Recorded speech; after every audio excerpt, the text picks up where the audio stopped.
মিষ্টি না হলে তো আমাদের খবর আছে।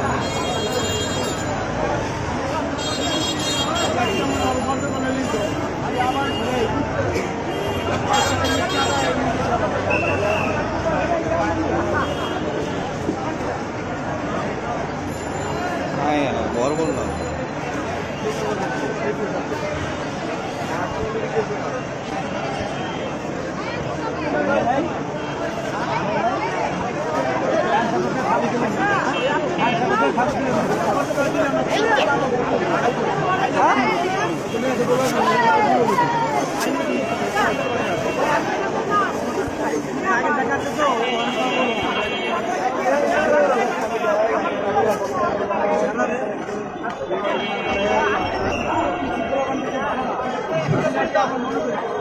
Thank you.